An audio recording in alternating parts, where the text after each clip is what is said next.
Hi friends, എല്ലാവർക്കും നമസ്കാരം. അപ്പോൾ ഇന്നൊരു ഈസി ഇഡ്ഡലിയുടെ റെസിപ്പിയാണ് കേട്ടോ. ഇപ്പോൾ ഓഫീസിൽ പോകുന്നവർക്കൊക്കെ പെട്ടെന്ന് ഉണ്ടാക്കാൻ പറ്റുന്ന ഒരു ഇഡ്ഡലിയാണ്. നമ്മൾ അരി കുതിർത്തിയിട്ട് അരി അരച്ച് കഷ്ടപ്പെടുന്നു വേണ്ട, പെട്ടെന്ന് നമുക്ക് അരിയുടെ തന്നെ നല്ല സോഫ്റ്റായിട്ടുള്ള ഇഡ്ഡലി പെട്ടെന്ന് ഉണ്ടാക്കിയെടുക്കാൻ പറ്റും കേട്ടോ.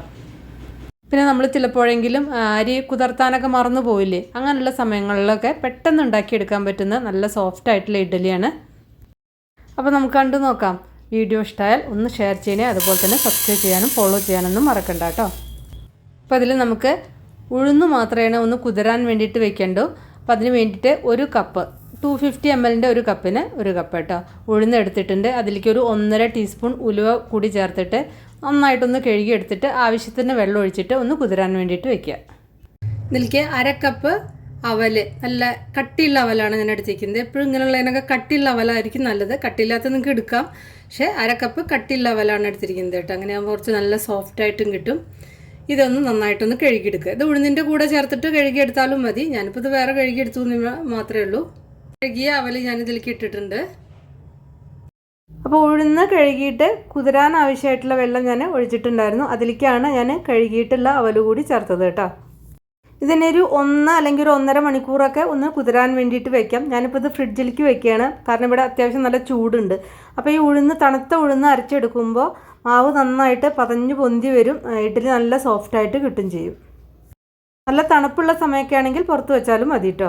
അതായത് ഉഴുന്ന് കുതിർന്നിട്ട് നന്നായിട്ടൊന്ന് പൊന്തി വരണം. അതിപ്പോൾ നമുക്ക് കണ്ടു കഴിഞ്ഞാൽ മനസ്സിലാവുമല്ലോ. അപ്പോൾ അവൽ ഇതിൻ്റെ കൂടെ അല്ലാതെ വേറെ നമുക്ക് കുതിർത്തിയിട്ടും വെക്കാം കേട്ടോ. അവലിനൊരു 15 മിനിറ്റ് അല്ലെങ്കിൽ ഒരു 10 മിനിറ്റൊക്കെ ധാരാളമാണ് അവൽ കുതിരാൻ. അപ്പോൾ അരയ്ക്കുന്നതിൻ്റെ തൊട്ട് മുന്നേ അവൽ കുതിർത്തി വെച്ചാലും മതി. ഇപ്പം ഞാൻ പറഞ്ഞ പോലെ തന്നെ ഇനിയിപ്പോൾ നമ്മളിതിൽ അരിയുടെ ഇഡ്ഡലി തന്നെയാണ് ഉണ്ടാക്കുന്നത്. പക്ഷേ അരി നമ്മൾ ഇതിൽ കുതിർത്ത് അരയ്ക്കൊന്നും ചെയ്യുന്നില്ല, റവയാണ് ഉപയോഗിക്കുന്നത്. ഇത് സാധാരണ നമ്മൾ ഉപ്പുമാവിനുണ്ടാക്കുന്ന റവയല്ല. ഉപ്പുമാവിനുണ്ടാക്കുന്ന റവ നമ്മൾ ഗോതമ്പിൽ നിന്നുള്ള റവയാണ്. ഇതെന്ന് പറഞ്ഞാൽ അരിയുടെ റവ എന്ന് പറഞ്ഞിട്ട് വാങ്ങിക്കാൻ കിട്ടും, റൈസ് റവ എന്ന് പറഞ്ഞിട്ട് വാങ്ങിക്കാൻ കിട്ടും കേട്ടോ. അതാണിത് സംഭവം. ഇത് ഒരു 1/2 kg ഒരു പാക്കറ്റാണ്. ഇതിപ്പോൾ എല്ലാ കടകളിലും നമുക്കിത് വാങ്ങിക്കാൻ കിട്ടും. ഇഡ്ഡലി റവ എന്ന് പറഞ്ഞിട്ട് വേറെ വാങ്ങിക്കാൻ കിട്ടും. അപ്പോൾ ശ്രദ്ധിക്കുക, നമ്മൾ ഉപ്പുമാവിനുണ്ടാക്കുന്ന ആ റവയല്ല കേട്ടോ, ഇത് അരിയുടെ റവ തന്നെയാണ്. ഇത് പൊതുവെ ഹോട്ടലിലൊക്കെ ഇഡ്ഡലി കുറേ ഉണ്ടാക്കേണ്ടി വരില്ലേ, അപ്പോൾ അവർക്ക് ഈ അരി അരയ്ക്കാനുള്ള ആ ഒരു ബുദ്ധിമുട്ടും അത് എളുപ്പത്തിന് വേണ്ടിയിട്ട് ഇതേപോലെ ഇഡ്ഡലി റവ ഉപയോഗിച്ചിട്ട് ഇഡ്ഡലി ഉണ്ടാക്കുന്നത് കണ്ടിട്ടുണ്ട്. നല്ല ഇഡ്ഡലി നമുക്ക് ഇതുകൊണ്ട് ഉണ്ടാക്കിയെടുക്കാൻ പറ്റും. ഞാനിത് അധികം മുന്നേക്ക് ഉപയോഗിച്ചിരുന്നത് മക്കളൊക്കെ ചെറുതാവുമ്പോൾ പെട്ടെന്ന് ഇഡ്ഡലി ഉണ്ടാക്കാനുള്ള എളുപ്പത്തിന് വേണ്ടിയിട്ട് ഇതേപോലെ ഇഡ്ഡലി റവ ഉപയോഗിച്ചിട്ടാണ് ഞാൻ ഉണ്ടാക്കിയിരുന്നത്. അങ്ങനെ ആകുമ്പോൾ നമുക്ക് അരി കുതിർത്ത് അരയ്ക്കുക ആ വക ഒരു ബുദ്ധിമുട്ടും ഇല്ല, പെട്ടെന്ന് ഉണ്ടാക്കിയെടുക്കാം. അപ്പം ഉഴുന്നെടുത്ത അതേ കപ്പിൽ ഒരു 2 കപ്പ് ഇഡ്ഡലി റവയാണ് ഇപ്പോൾ എടുത്തിരിക്കുന്നത് കേട്ടോ. അത് നല്ല ക്വാളിറ്റി ഉള്ള നല്ല റവയാണ്, നമുക്ക് കണ്ടു കഴിഞ്ഞാൽ തന്നെ അറിയാൻ, കണ്ടില്ലേ, ഇങ്ങനെ നൈസായിട്ടുള്ള റവയാണ് കേട്ടോ, കണ്ടില്ലേ. ഇതിനി കുറച്ച് വെള്ളം ഒഴിച്ചിട്ട് ഒന്ന് കഴുകിയെടുക്കുക. അപ്പം തന്നെ ഉടനെ തന്നെ കഴുകിയെടുക്കണം കേട്ടോ. ഇതിപ്പോൾ വളരെ നല്ല ക്വാളിറ്റിയാണ്, കഴുകിയിട്ടില്ലെങ്കിലും ഒരു കുഴപ്പമില്ല. അപ്പോൾ റവ കഴുകണ്ടേന്ന് പലരും ചോദിക്കും. അപ്പോൾ അതുകൊണ്ടാണ് അത് കഴുകണം എന്നുള്ളവർക്ക് ഇതുപോലെ കഴുകിയിട്ട് വെള്ളം ഊറ്റിക്കളയാം. വെള്ളം ഊറ്റിക്കളയുമ്പോൾ ശ്രദ്ധിക്കണം, ഈ റവ അതിൻ്റെ കൂടെ പോവാതിരിക്കാൻ ശ്രദ്ധിക്കണം കേട്ടോ. അത് കാരണം നല്ല ഫൈനായിട്ടുള്ള റവയല്ലേ. അപ്പോൾ ഇതേപോലെ ഇങ്ങനെ ചെരിച്ച് പിടിച്ചിട്ട് മെല്ലെ വെള്ളം ഊറ്റിക്കളയുക. അപ്പോൾ നല്ല ക്വാളിറ്റി ഉള്ള റവയാണെങ്കിൽ കഴുകേണ്ട ആവശ്യമില്ല. അതിലേക്ക് കുറച്ച് വെള്ളം ഒഴിച്ചിട്ട് ഒന്ന് കുതിരാൻ വേണ്ടിയിട്ട് ഒരു 10-20 മിനിറ്റ് വെക്കുക. എന്നിട്ട് അതിലേക്ക് അരച്ചുഴുന്ന് ചേർത്ത് മിക്സ് ചെയ്താൽ മതി. നമ്മളിപ്പോൾ റവ കൊണ്ടുള്ള ഉപ്പുമാവിന് റവ കഴുകാറൊന്നുമില്ലല്ലോ. ഇനി ഇതിലേക്ക് കുറച്ച് വെള്ളം ഒഴിക്കുക, കാരണം നമ്മൾ വെള്ളം ഒഴിച്ച് കഴുകിയ കാരണം അത് നനഞ്ഞിരിക്കുന്നു. ഇനി ഇതിലേക്ക് ഒരു ലേശം വെള്ളം ഒഴിച്ചാൽ മതി, ഒരു 1/4 കപ്പ് ഒക്കെ ഒഴിച്ചാൽ മതിയാവും.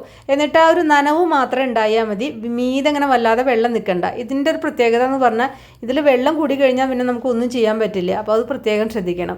ഇപ്പോൾ ഇതാ ഉഴുന്നും അതുപോലെ തന്നെ അവലൊക്കെ ഒന്ന് കുതിർന്ന് വന്നിട്ടുണ്ട്. ഇനി ഇത് അരച്ചെടുക്കാം. അപ്പോൾ ഇതിൽ കാണുന്ന പോലെ ഈ റൈസ് റവ ഒന്ന് വെള്ളത്തിലൊന്ന് കുതിർന്നാൽ മാത്രം മതി കേട്ടോ. വെള്ളം ഇങ്ങനെ മീതെ ഒഴിച്ച് നിർത്തരുത്. ഒരു 20 മുതൽ ഒരു 25 മിനിറ്റൊക്കെ മതിയാവും കേട്ടോ. അപ്പോഴേക്കും ഇത് കുതിർന്ന് വരും. ആ സമയം കൊണ്ട് നമുക്ക് ഉഴുന്നൊക്കെ അരച്ചെടുക്കാൻ പറ്റും. ആ ഉഴുന്നൊക്കെ അരച്ചെടുക്കുന്ന സമയം കൊണ്ട് ഇത് കുതിർന്ന് വരും. അപ്പോൾ ഉഴുന്നും അതുപോലെ തന്നെ ആ അവലൊക്കെ ഇട്ടിട്ട് ഉഴുന്ന് കുതിർത്തിയ വെള്ളം തന്നെ ഉപയോഗിച്ചിട്ട് അരച്ചെടുക്കാം. അല്ല നിങ്ങൾക്ക് ഫ്രഷ് വാട്ടർ ഉപയോഗിച്ചിട്ട് തന്നെ അരയ്ക്കണമെങ്കിൽ ഫ്രഷായിട്ട് വെള്ളം ഒഴിച്ചിട്ട് അരച്ചെടുക്കാം കേട്ടോ. ഞാനിപ്പോൾ അതേ സെയിം വെള്ളം തന്നെ ഉപയോഗിച്ചിട്ടാണ് ഞാനിത് അരച്ചെടുക്കുന്നത്. അപ്പോൾ ഉഴുന്ന് നല്ല മയത്തിൽ അരച്ചെടുക്കാൻ ശ്രദ്ധിക്കുക. നന്നായിട്ട് അരച്ചെടുത്ത ഉഴുന്ന് ഈ കുതിർത്തി വെച്ച റവയിലേക്ക് ചേർത്തിട്ട് നന്നായിട്ട് മിക്സ് ചെയ്യുക. ഈ ഇഡ്ഡലി റവയിൽ വെള്ളം ഒഴിക്കുമ്പോൾ നല്ല ശ്രദ്ധിക്കണം, പെട്ടെന്ന് ലൂസായി പോവും. അപ്പോൾ നമ്മൾ മിക്സിയുടെ ജാറ് കഴുകിയ വെള്ളമൊക്കെ ഒഴിക്കുമ്പോൾ അല്ലാതെ നല്ല പാകത്തിന് കൺസിസ്റ്റൻസി ആണെങ്കിൽ പിന്നെ മിക്സിയുടെ ജാറ് കഴുകിയിട്ടുള്ള വെള്ളം ഇതിലേക്ക് ഒഴിക്കണ്ട. അപ്പോൾ അത് ശ്രദ്ധിച്ചിട്ട് മാത്രം ചെയ്യാം കേട്ടോ. പിന്നെ നല്ല തണുപ്പുള്ള സമയത്തൊക്കെയാണ് അരച്ച് വെക്കുന്നതെങ്കിൽ കുറച്ച് ഉപ്പിട്ടിട്ട് മിക്സ് ചെയ്ത് വെക്കാം. അല്ല ചൂടുള്ള സമയമാണെങ്കിൽ ഉപ്പ് പിറ്റേ ദിവസം ചേർത്താൽ മതി.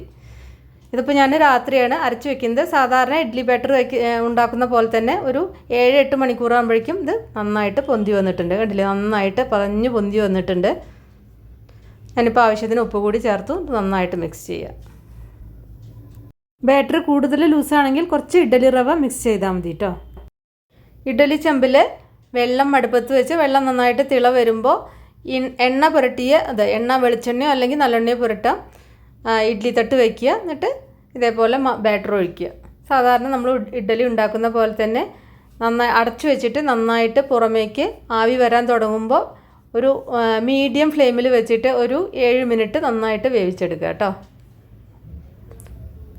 ഇഡ്ഡലി തട്ട് പുറത്ത് വെച്ചതിൻ്റെ ശേഷം കുറച്ച് വെള്ളം ഒന്ന് തളിച്ച് കൊടുക്കുക. അങ്ങനെയാകുമ്പോൾ ഇതൊന്ന് പെട്ടെന്ന് അടർത്തിയെടുക്കാൻ പറ്റും, ഒട്ടിപ്പിടിക്കൊന്നുമില്ല. ഇപ്പോൾ നോക്കൂ, നല്ല സോഫ്റ്റായിട്ടൊരു ഇഡ്ഡലിയാണ്, നമുക്ക് പെട്ടെന്ന് ഉണ്ടാക്കിയെടുക്കാൻ പറ്റും. ഇതിൻ്റെ കൂടെ നല്ല സാമ്പാറോ നല്ല ചട്നിയൊക്കെ ഉണ്ടെങ്കിൽ നല്ല സൂപ്പറായി. അപ്പോൾ ഇതിന് മുന്നേ ഞാനൊരു സവാള സാമ്പാറിൻ്റെ വീഡിയോ ഇട്ടിട്ടുണ്ടായിരുന്നു. അത് വീട്ടിൽ തന്നെ ഉണ്ടാക്കിയ സാമ്പാർ പൊടി വെച്ചിട്ട് നല്ല സിമ്പിളായിട്ട് സവാള മാത്രം വെച്ചിട്ട് ഇഡ്ലിക്കും ദോശയ്ക്കൊക്കെ പറ്റിയ നല്ലൊരു സാമ്പാർ കേട്ടോ. ഇതിൻ്റെ കൂടെ നല്ലൊരു കോമ്പിനേഷനാണ്. ലിങ്ക് വേണമെങ്കിൽ ഞാൻ താഴെ കൊടുക്കാം. അപ്പോൾ വീഡിയോ ഒന്ന് ഷെയർ ചെയ്യണേ. താങ്ക്